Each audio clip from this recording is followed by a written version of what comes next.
যেই টাকাটা উনারা হেলথ সেভিংস অ্যাকাউন্টে রাখছেন এটার উপর ট্যাক্স পে করতে হবে না, এটা ট্যাক্স ফ্রি মানি।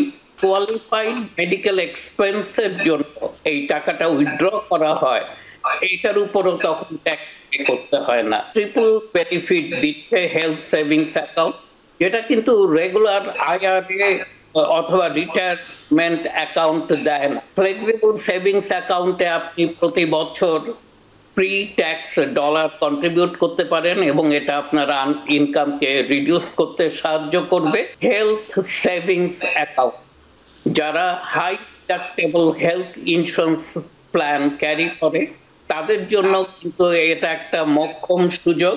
হেলথ সেভিংস অ্যাকাউন্ট, তারা এখানে তাদের ফিউচার হেলথ পারপাস এক্সপেন্সের জন্য প্রি ট্যাক্স ডলার ডোনেট করতে পারে এবং এই অ্যামাউন্টটা কিন্তু ট্যাক্সেবল নয়। যেই টাকাটা রাখবে, নতুন এই 2024-এর সিঙ্গেলের জন্য 4,400 এবং ম্যারেড ফাইলিং জয়েন্ট যারা ফাইল করছে তারা ম্যাক্সিমাম 8,800 পর্যন্ত কন্ট্রিবিউট করতে পারবে এবং এইটা ট্রিপল অ্যাডভান্টেজ দিয়ে থাকে ট্যাক্স পেয়ারকে। প্রথমত, এটা যেই টাকাটা উনারা হেলথ সেভিংস অ্যাকাউন্টে রাখছেন এটার উপর ট্যাক্স পে করতে হবে না, এটা ট্যাক্স ফ্রি মানি। এটার গ্রোথ সেটাও কিন্তু ট্যাক্স ফ্রি, এটার উপর কোনো ট্যাক্স পে করতে হয় না, এইটা ট্যাক্স ফ্রি গ্রোথ। এবং এটা যদি কোয়ালিফাইড মেডিকেল এক্সপেন্সের জন্য এই টাকাটা উইথড্র করা হয় এইটার উপরও তখন ট্যাক্স পে করতে হয় না।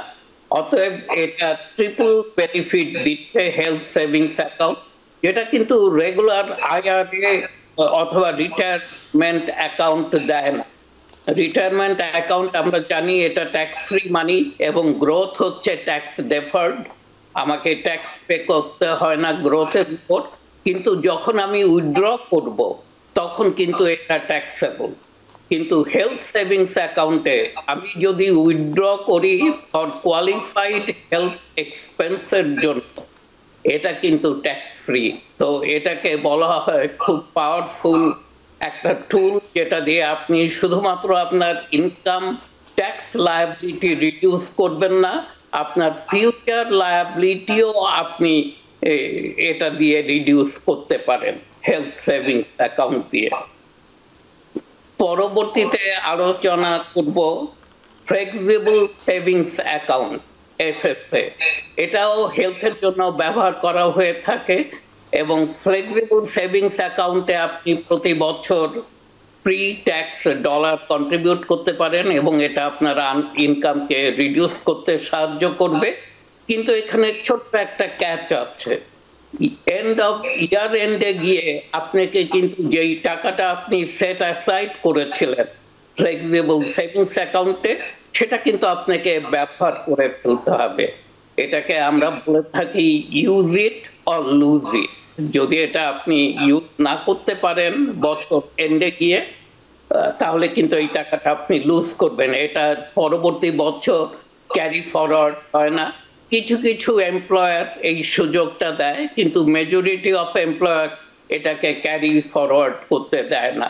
তো অনেক সময় দেখা গেছে ইয়ার এন্ডে গিয়ে ট্যাক্স পেয়ার যদি সে কোনো একটা ড্রাগ স্টোর থেকে তার ড্রাগস সব সময় নিয়ে থাকে অথবা কোনো কিছু, সেখানে ওরা গিয়ে প্রি পে করে এই টাকাটাকে ব্যবহার করার চেষ্টা করে।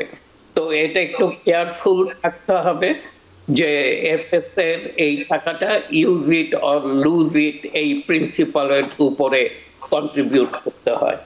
এফএস এ চাইল্ড কেয়ার অথবা অ্যাডাল্ট কেয়ার একটা বেনিফিট আছে, এটা আপনি আপনার এমপ্লয়ারের সাথে সেট আপ করবেন এবং আপনি প্রতি বছর ম্যাক্সিমাম $5,000 আপনি চাইল্ড কেয়ারের জন্য প্রি ট্যাক্স ডলার কন্ট্রিবিউট করতে পারবেন এবং সেটা কিন্তু কোয়ালিফাইড ইউজ হতে হবে বলতে আমরা মিন করছি যে আপনার চাইল্ডের বেবিসিটারের পিছনে, ডে কেয়ারের পিছনে, নার্সারির পিছনে, আফটার স্কুল প্রোগ্রামের পিছনে, অথবা যদি অ্যাডাল্ট কেউ থেকে থাকে আপনার ফ্যামিলিতে তাকে আপনাকে টেক কেয়ার করতে হয়, তো সেই অ্যাডাল্ট কেয়ারের জন্য সেই টাকাটা খরচ হতে হবে। এফএসএ চাইল্ড কেয়ার অথবা অ্যাডাল্ট কেয়ার বেনিফিটটা ভেরি অ্যাট্রাকটিভ। অনেকেই যারা W2 কাজ করছে এবং হাজব্যান্ড ওয়াইফ দুজনেই কাজ করে, অথবা একজন কাজ করছে এবং আরেকজন ফুল টাইম স্টুডেন্ট, তারা শুধুমাত্র এই বেনিফিটটা নিতে পারে।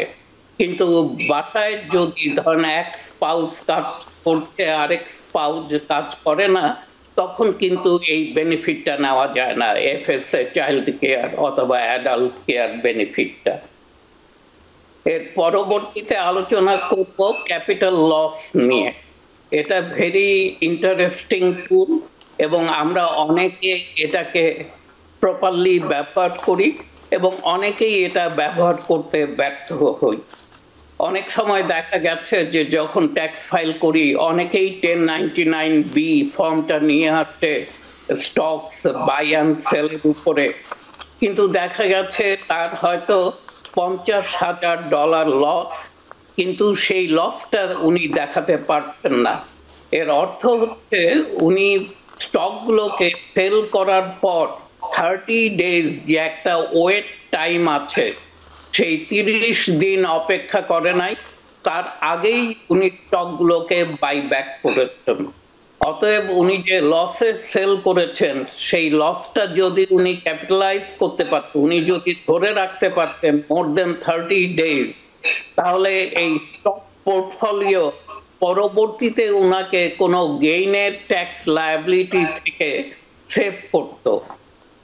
লস আমরা জানি দ্যাট নট সুইট, কিন্তু ট্যাক্সের ব্যাপারে লস কিন্তু সুইট। এটা আপনাকে ইনকাম রিডিউস করতে সাহায্য করে। নিউ ইয়র্ক থেকে সম্প্রচারিত TVN 24 টেলিভিশন বিশ্বজুড়ে বাঙালির কণ্ঠস্বর।